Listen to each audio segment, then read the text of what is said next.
जय श्री राम। बहुत स्वागत आपका आपके अपने बेहद खास कार्यक्रम मानस ज्योतिष ज्ञान में। मैं हूं आपके साथ आपका अपना डॉक्टर राज मिश्रा। तो मेरे तुला राशि के प्यारे जातक जातिका कैसा व्यतीत होगा आखिर आपका नवंबर 2024, आइए इस पर चर्चा करते हैं। स्वास्थ्य लेकर के हर एक विषय पर विस्तार से चर्चा करेंगे। एक बात आपको बता दूं, इस महीने में आपकी राशि स्वामी जो शुक्र रहेंगे वो सेकंड हाउस में बुध के साथ जाकर के गोचर करेंगे, जिसमें विष्णु लक्ष्मी योग यानी भागेश का और लग्नेश का सुंदर संयोग बनेगा और साथ में बृहस्पति उनको दृष्टि दे करके और पुष्ट करने का जो प्रयास है वो करने वाले। दसम भाव में मंगल गोचर करेंगे बट नीचस्थ पे। सो इन सभी विषय पर पूरा विस्तार से चर्चा करेंगे। लेकिन आपको सबसे पहले एक सूचना देना चाहते हैं, यदि आप श्री राम कथा, श्रीमद् भागवत कथा, श्री शिव महापुराण की कथा अपने क्षेत्र में कराना चाहते हैं, कराना चाहती, आयोजन चाहते हैं और आप चाहते हैं कि वो कथा संगीतमय हो और मेरे द्वारा, तो आप प्लीज मेरे साथ संपर्क कर सकते हैं, इस कार्यक्रम को आयोजित कर सकते हैं। सबसे पहले बात करते हैं कि आपके लिए आखिर ये महीना कैसा रहेगा और स्पेशली स्वास्थ्य को लेकर के बात करते हैं। सबसे पहली चीज इस जीवन का हेल्थ ही होता है, तो हेल्थ को लेकर के बात करते हैं, साथ में वेल्थ को लेकर के भी बात करेंगे। सबसे पहली बात स्वास्थ्य को लेकर के देखो, एक चीज तो रहेगा भाई स्वास्थ्य में। एक तो अगर मैं बात करूं, एक फिजिकल स्वास्थ्य की बात करूं, वो मुझे बेहतर दिख रहा है क्योंकि राशि स्वामी सेकंड हाउस में गोचर करेंगे, साथ में बुध है, तो स्वास्थ्य बेहतर रहेगा। लेकिन एक चीज हमको नजरअंदाज नहीं करना चाहिए, सूर्य भी नीचस्थ होकर के गोचर करेंगे और आपकी राशि में गोचर करेंगे और 16 तारीख तक गोचर करेंगे। सूर्य के नीचस्थ होने के कारण बुखार से पीड़ित होने का योग है, बुखार हो बीच में, साथ में आपके बाल झड़े, क्रोध अधिक उत्पन्न हो और अपनों से रिलेशन खराब हो। भाई ये 3-4 चीजें लोगों को जबरदस्ती लगना शुरू हो जाएगा कि आप बहुत क्रोध करते हैं, अहंकार कर रहे हैं या कर रही हैं, इस प्रकार की परिस्थिति है, तो साहब बाल झड़ना तो जनरली कुछ प्रयास करके रोका जा सकता है। ग्रीन वेजिटेबल वगैरह खाया जाए, रुकेगा, ठीक है। सूर्य नीचस्थ हैं तो कम होगा, रुकेगा नहीं। लेकिन अपने स्वयं के नेचर पर कंट्रोल करके महीने की 16 तारीख तक अगर कुछ कोई कहने का भी प्रयास करे कि नहीं आप तो अच्छा नहीं बोल रहे हैं या क्रोध कर रही हैं, कर रहे हैं, तो ठीक है। सामने वाला कहता है या कहती कि भाई मेरा गधा तुम्हारे घोड़े से ज्यादा तेज भागता है, मान लीजिए कि भाई भागता होगा, क्या जाता है मानने में, क्यों किसी के साथ उलझ करके अपना समय बर्बाद करें। आप विद्वान को समझा सकते हैं, मूर्ख को नहीं।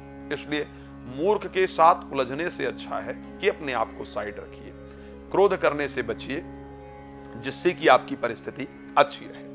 अब दूसरी चीज की अगर हम बात कर लेते हैं, तो ये स्वास्थ्य को लेकर के जो छोटी मोटी प्रॉब्लम्स दिख रही है, उस प्रॉब्लम पर मैंने आपको जानकारी देने का प्रयास किया है कि स्वास्थ्य की परिस्थिति आपकी इस प्रकार रहेगी।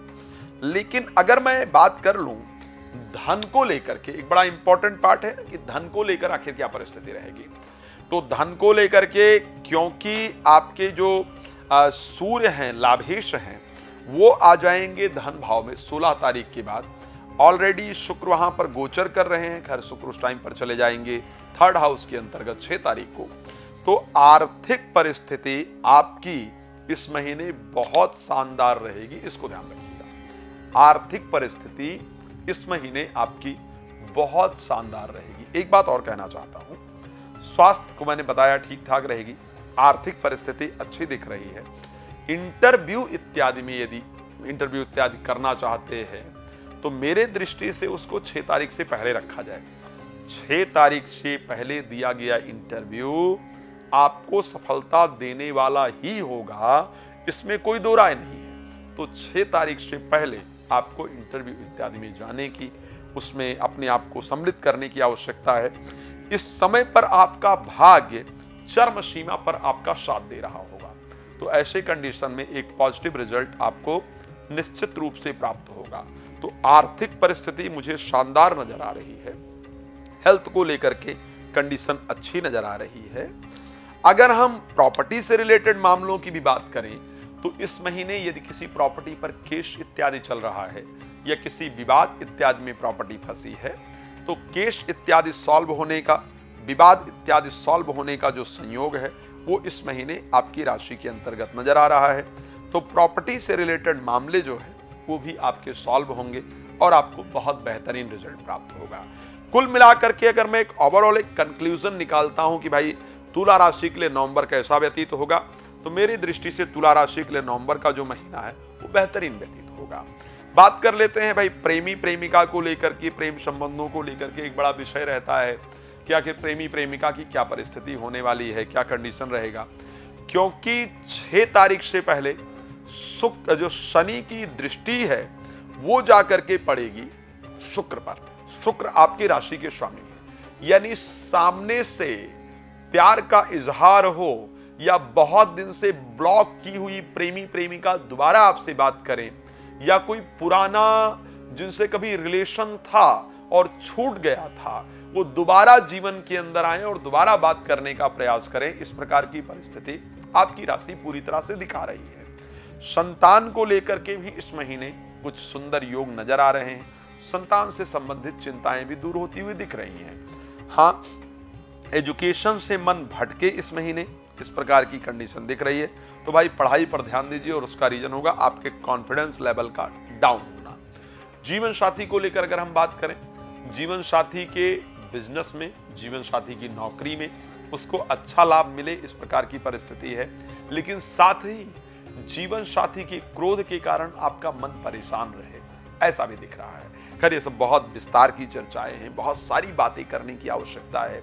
ग्रहों के खेल को समझना बड़ा आसान नहीं होता है, इसलिए रात को 9 बजे और दोपहर को 12 बजे मैं लाइव आता हूँ। आप मेरे साथ ताकि लाइव जुड़ जाएं और लाइव अपने बारे में फ्री में सब कुछ जान सकते हैं। और उसके साथ अगर चाहते हैं कि नहीं प्राइवेटली बात की जाए, सेपरेटली बात किया जाए, अच्छी तरीके से बात किया जाए, सब कुछ समझा जाए, तो आप मुझे कॉल कर सकते हैं, कॉल अपॉइंटमेंट ले सकते हैं, मेरे साथ बात कर सकते हैं, जानकारी प्राप्त कर सकते हैं। इस महीने मंगलवार के दिन हनुमान जी को चोला चढ़ाना आपके लिए बहुत फायदेमंद होगा। उससे जीवन साथी के साथ आपके रिलेशन निश्चित रूप से सुधरेंगे।